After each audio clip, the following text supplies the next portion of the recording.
Hello everyone, welcome to my YouTube channel. आज इस accountancy class में क्लास 12 का जो हम टॉपिक पढ़ रहे हैं वो है बैलेंस शीट। अभी तक हमने जितना भी पढ़ा वो अब सब रिवाइज हुआ इस क्वेश्चन में। इस क्वेश्चन को करते समय एक बात आपको ध्यान रखनी है कि अगर आपके पास बैलेंस शीट में कोई भी प्रॉफिट पड़ेगा, जैसे कि general reserve, workman compensation reserve, investment fluctuation reserve, अगर ये डिस्ट्रीब्यूट नहीं होते हैं तो इन्हें एडजस्ट करना पड़ेगा।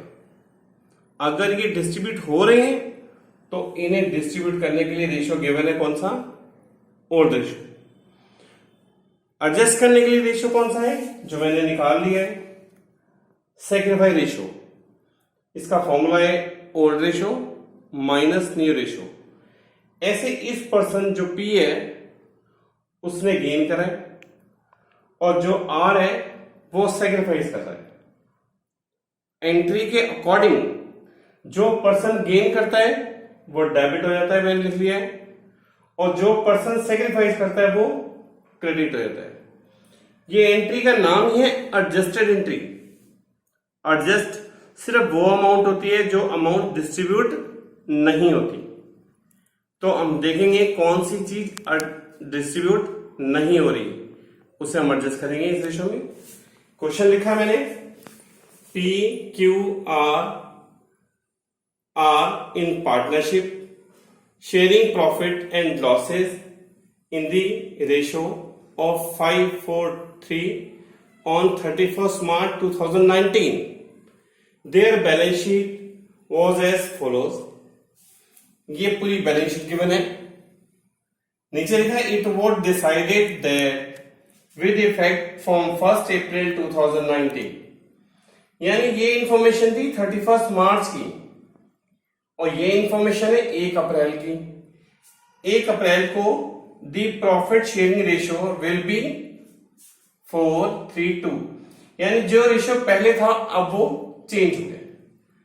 चेंज होने के बाद लिखा है for the purpose the following revaluation were made.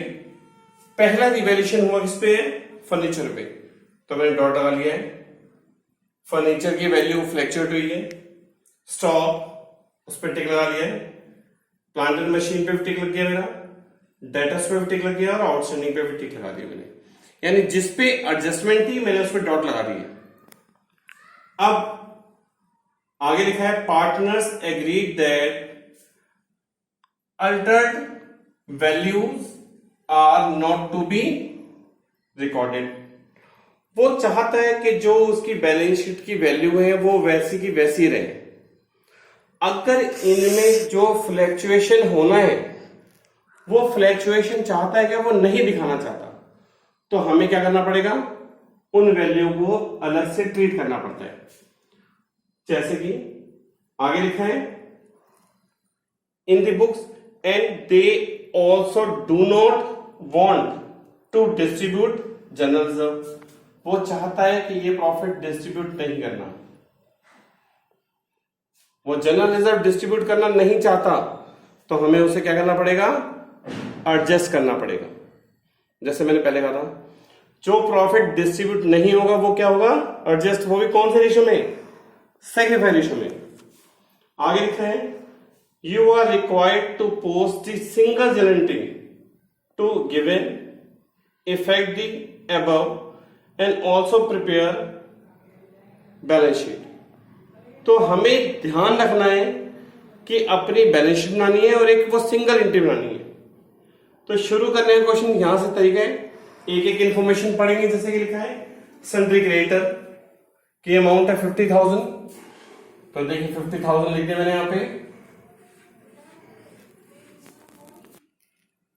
Next लिखा है आउटस्टैंडिंग एक्सपेंसेस, क्योंकि इस पे मैंने डॉट लगाया हुआ है। देखिए 50,000 है और लिखा है outstanding expenses be increase by 3,000। 5,000 value है, 5,000 लिख रहा हूं। जो इसकी वैल्यू में फ्लैक्चुएशन हुआ है, जो इसकी वैल्यू में 3,000 का फ्लैक्चुएशन हुआ है, मुझे लिखना चाहिए था रिवैल्यूएशन में। पर क्योंकि एक्स्ट्रा अकाउंट नहीं बनाना तो मैं रफली बना रहा हूं। तो ये 3000 का मुझे लॉस ही तो हुआ। अगर किसी पर्सन की लायबिलिटीज बढ़ जाती हैं तो उसे लॉस होगा, एसेट बढ़ जाती है तो प्रॉफिट होगा। तो इसमें तो लायबिलिटीज बढ़ी है इसलिए लॉस हुआ है। नेक्स्ट लिखा है जनरल रिजर्व, इसे हम एडजस्ट करेंगे किस रेशो में, सेकंड रेशो में। तो इसे हम लोग देंगे कैपिटल, कैपिटल के नाम से लिखेंगे। कैपिटल किस किस की है, पी क्यू और आर की, और इसका टोटल इक्वल आ जाएगा। तो पी की कैपिटल कितनी है 4 लाख, मैं पी के सामने लिख दे रहा हूं। उसके बाद क्यू की दी हुई है 3 लाख, उसके बाद गिवन है आर की 2 लाख, यानी सारी इंफॉर्मेशन हो गई। फिर लिखा है cash in hand, cash in hand, इसकी अमाउंट है 40,000।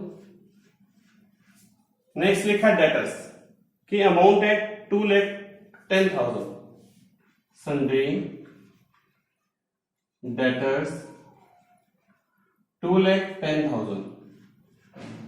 पर इस पे एक एडजस्टमेंट दी हुई है, create a provision for doubtful debt 10,000, यानी 10,000 इस पे डाउटफुल डेट्स है, यानी एज्यूम कर रहा है कि 10,000 रुपए रिकवर नहीं होगा, यानी डेटर 10,000 से कम हो गए हैं। अगर कोई एसेट्स कम होती है तो लॉस हो जाता है, तो लिख दे रहे हैं डेटर से लॉस हुआ है कितना 10,000। ध्यान रखिएगा अगर कोई एसेट्स कम होती है तो लॉस है और एसेट बढ़ रही है तो प्रॉफिट है। नेक्स्ट लिखा है स्टॉक, स्टॉक की वैल्यू देखिए, स्टॉक की वैल्यू गिवन है 3 लाख, मैं 3 लाख लिख रहा हूं। और इस पे एक एडजस्टमेंट है, देखिए स्टॉक बी एप्रिशिएट बाय 20%, 20% इसकी वैल्यू बढ़ गई है। तो 3 लाख रुपए का अगर हम 20% करें तो आएगा 60,000 रुपए। तो स्टॉक की वैल्यू बढ़ी है, यानी हमें 60,000 का क्या हुआ प्रॉफिट हुआ। प्रॉफिट उस साइड, लॉस इस साइड। नेक्स्ट लिखा है फर्नीचर, फर्नीचर में इंफॉर्मेशन दी हुई है, फर्नीचर की इंफॉर्मेशन है furniture to be taken at 80% of book value, यानी उसकी वैल्यू 80% रह गई है, तो 20% डाउन हो गई होगी। तो 60,000 का 20% होता है 12,000 रुपए, लॉस हुआ है। अगर एसेट्स की वैल्यू कम होगी तो लॉस होगा, 12,000 रुपए का लॉस हो गया। नेक्स्ट लिखा है plant and machine, plant and machine,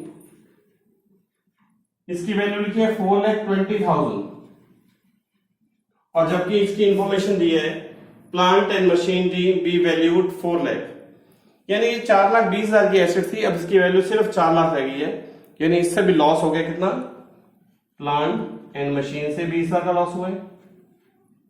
आप देखिएगा प्रॉफिट हुआ है 60,000 रुपए का और लॉस हुआ है 12,000, 15,000, 15,000, 25,000, 45,000, 45,000 का लॉस हुआ और 60,000 का प्रॉफिट हुआ। तो सही मायने में प्रॉफिट कितना हुआ हमें 15,000 का प्रॉफिट हुआ, यानी कि मैं लिख दे रहा हूं ये प्रॉफिट है हमारा। प्रॉफिट की अमाउंट कितनी है 15,000 रुपए। और जो एक तो हमें ये एडजस्ट करना है और साथ में क्या एडजस्ट करना है जनरल रिजर्व। तो टोटल एडजस्टमेंट वैल्यू कितनी है 90,000 रुपए। एक तो ये वैल्यू एडजस्ट करनी है, क्यों एडजस्ट करनी है, क्योंकि हमने इसकी वैल्यू को चेंज नहीं करा, ऐसे लिख दिया है। जब हम इसमें फ्लैक्चुएशन को रिवॉल्यूशन में दिखाते तो हम उसे डिस्ट्रीब्यूट करते, हमने इसकी वैल्यू चेंज नहीं करी है, तो ये अमाउंट एडजस्ट करनी है 15,000 ये और 75,000 जनरल यानी कितना 90,000। तो 90,000 को एडजस्ट किस में करना है 90,000 इंटू 1/36, ये जो गेनिंग रेशियो निकाला हमने सही रेशियो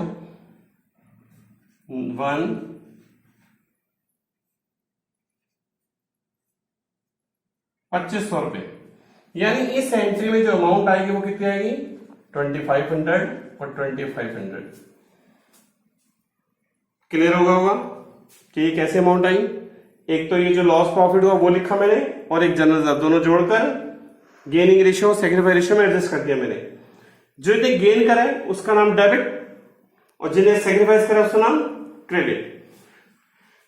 जिसकी अमाउंट देखिए मैं लिख दे रहा हूं वहां पे, कैपिटल अगर डेबिट हो जाती है तो कम हो जाती है, कैपिटल क्रेडिट होती है इसका मतलब बढ़ रही है। आर की कैपिटल क्रेडिट हुई है तो आर के में 2500 रुपए ऐड हो जाएंगे, और पी के कैपिटल डेबिट हुई है तो पी के अकाउंट से 2500 रुपए कम हो जाएंगे। तो इसका अमाउंट बचेगा 3,97,500। इसका 3 लाख ही रह जाएगा क्योंकि कोई फ्लक्चुएशन नहीं हुआ इसमें, और इसकी अमाउंट हो जाएगी 2,25,500।